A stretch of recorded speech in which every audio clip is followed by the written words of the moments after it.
ஹாய்ங்க, இன்னைக்கு நமக்கு நிறைய ஹெல்த் மிக்ஸோட ஆர்டர்ஸ் வந்திருக்கு. அதோட பேக்கிங் ப்ராசஸை பார்க்கலாம். ப்ளஸ் என்னென்ன ஹெல்த் மிக்ஸ் நம்ம வச்சிருக்கோம் அது என்னன்றதையும் நான் உங்களுக்கு எக்ஸ்பிளைன் பண்றேன். வாங்க பார்க்கலாம். இது வந்து ராகி சாக்கோ மால்ட்.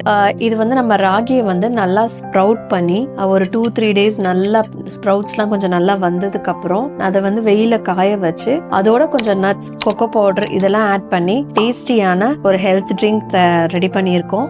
இது கண்டிப்பா கிட்ஸ்க்கு கொடுத்து பாருங்க, அவங்க கண்டிப்பா லைக் பண்ணி குடிப்பாங்க.